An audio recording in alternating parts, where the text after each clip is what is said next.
now is approximately minus 5 minutes. Face, Roy. Say again, Jack? Right to you. You've got it. Oh, fine. Right. I've been busy listening to the flight. Everything's going very well. And let me give you some idea of what is about to happen here in just a few moments. As the 747 gets ready for the separation maneuver, it will go into a very shallow dive. And you may notice that the Enterprise in this model is sitting at a slight incline, about 6 degrees to be exact. That's planned. And at the time of separation, explosive bolts will be fired. Matter of fact, Fred Hayes will push a button, activating them.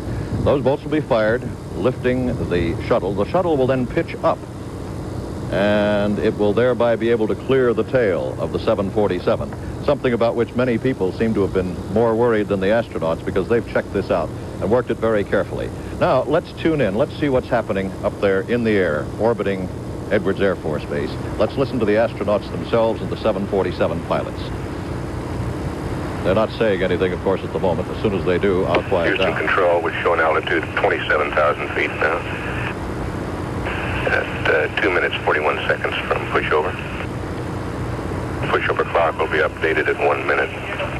That's Jack Riley in Mission Control, Houston, advising us that pushover, which is the maneuver. Shuttle carrier aircraft pilot Pittsburgh will call launch ready after pushover, after he's achieved the proper airspeed. The pushover. Probably the next call you will hear will be Chase 1 calling SEP. Chase 2 will call clear. The pushover to which Riley refers is the diving maneuver for the 747. Beautiful pictures from one of the chase planes. There is no countdown clock to separation. 5 for pushover minus 2. Mark, pushover minus 2. That's minus 2 minutes to the pushover.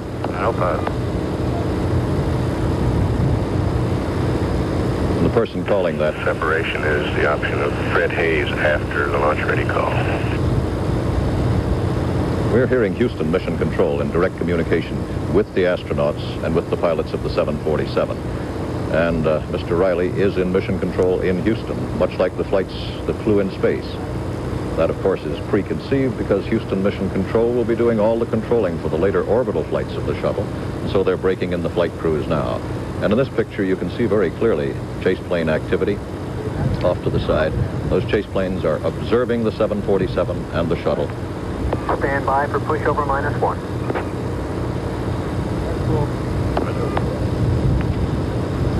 Mark, pushover minus 1. You can set your watch by it. We're 1 minute away from the pushover, which will be the diving maneuver of the 747. And once they've achieved the right speed and the right altitude, then Fred Hayes will push the button. 905 and Enterprise Houston is go for pushover. 905. 905 is the 747, by the way. That's its code name. Up to launch heading. Roger. Launch ready. That was Fred Hayes advising that he's ready aboard the Enterprise. Okay, Enterprise is set. Thanks for the left, Ed. You bet. Anytime.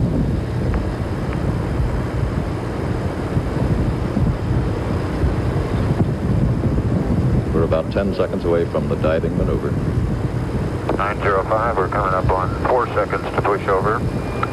2, 1, pushover. Houston copies pushover. Such a shallow dive you can barely see the 747 start to nose down, but it has. Accelerating now, airspeed 205. He's reading those speeds in knots, by the way. Altitude 27. 27,000 feet. Airspeed 230 knots. Okay, 40. 2 lights, calibrate copy. Houston is go for SEP. Have a great flight. They're cleared to 260. separate. Power.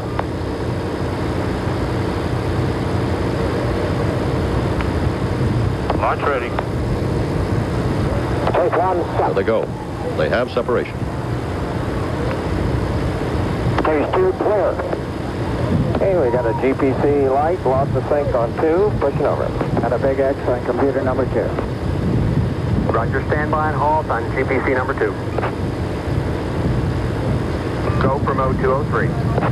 Okay. They're flying by computer, Flying good. and you can hear them Roger. talking about the computer readouts now.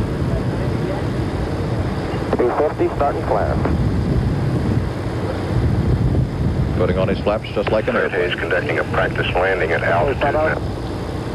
This gives him the feel and attitude and same airspeed as when he touched down. 270.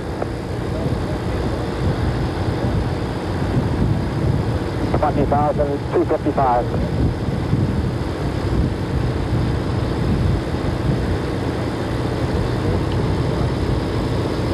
There. 20,230. Yeah, that sideways lurch is really there.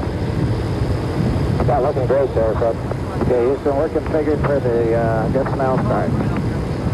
Roger, we copy. Okay, Fred, 205 at 20,100. Okay, 11 Alpha, pushing over. Okay, I got you 195 and 20,000. Okay, I'm running about 5 or 10 low on the backup and the prime boat. Okay? You're pulling contrails right now, Fred.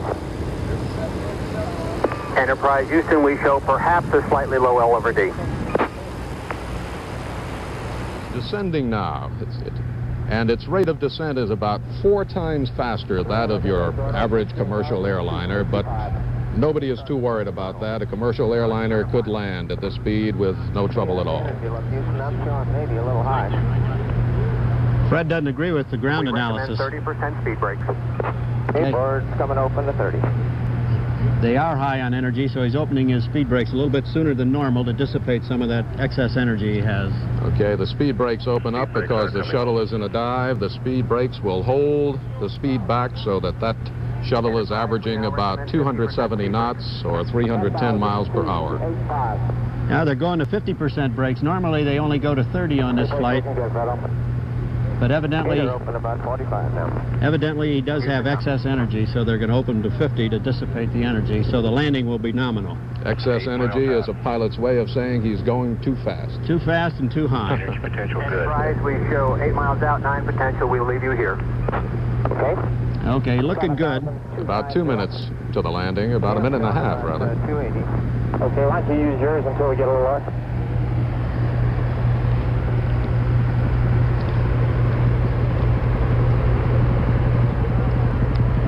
Leo, the rate of speed right now, the rate of descent is about 4 times what a commercial airliner uses, and his speed is about 2.5 times as he approaches the runway. He'll land at about 185 knots or 212 miles per hour. A DC-9 would land at about 130 knots or 150 miles per hour, and it's looking beautiful. We should be able to eyeball it from our perch just beyond the runway here at Edwards Air Force Base. Fido says it looks super. It looks super. I have him on the glasses, Mort, now. Okay, we've got him. He's coming in. Should be about, what, 3,000 feet up there now, Leo? Pre-flare. Yeah, he's at Speed brake's coming in now. the pre-flare, so he's flaring now onto a We are armed and... Okay, the flare... 1.5 degree glide slope. The flare will slow him down for the landing. A pre-flare, then will be a flare. That means he's lifting his nose up to slow the shuttle down. Coming down at 270. He looks beautiful. Putting the gear down just a little bit fast, but This he's got is some only- excess energy. Only the second time the gear has come down. Down here. Gear looks 50 good. feet. They are locked into place. 40 feet. This has never been attempted, 20. and 50, it is 10. Holding 10. just about 220 at about 5 feet. 4 feet. Getting some dust. 4 feet. 3 down, feet. down, 2 feet. and it's down. Just over off about 2 It's feet. down. It has landed, You're on. and it looks Okay, beautiful. your nose wheel's about 10 feet. It'll take about 30 seconds before it rolls to a halt. Leo, that was absolutely letter perfect from my view at 4, least. 3, 2, 1. Nose gear down. We'll see you, babe. He now steers it with the rudder. Great. Maintains, stays on the runway with the rudder. He's got his speed brakes are fully open. Leo, in the event anybody's concerned about what appears as smoke on the screen, that's really sand. This lake bed does not have an artificial surface over it, and that is sand being picked up by the shuttle. The 5-minute and 10 or 20-second flight has been a success. The 2 astronauts have reported that they are okay, and the mission appears, at least from our point of view, to have been perfect, Leo. Yeah, it was beautiful. He was a little bit fast and high, and he touched down a little higher further down the runway, but the touchdown was a very low sink rate. Okay, Leo, let's just listen in. Perhaps we can hear from Fred Hayes or Gordon Fullerton, the two astronauts on board that shuttle.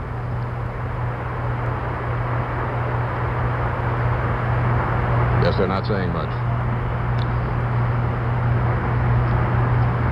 They're going to roll out very gently. They're not going to brake to a sudden stop. They want to check out the nose wheel steering the last 60 knots of the velocity, so they'll take their time getting it stopped. Leo Krupp, are you now satisfied those brakes worked? Everything worked. It was beautiful. Just the way you flew it in the simulator those many times. He did inadvertently get a little high on energy, but other than that, the flight was perfectly nominal.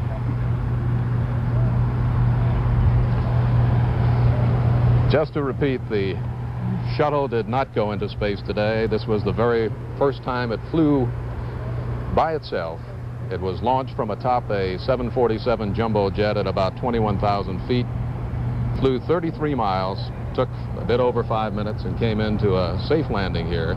There were no engines on board. It was a glider, acted like a glider, was flown like a glider, and was a successful glider. Congratulations, it was a beautiful flight.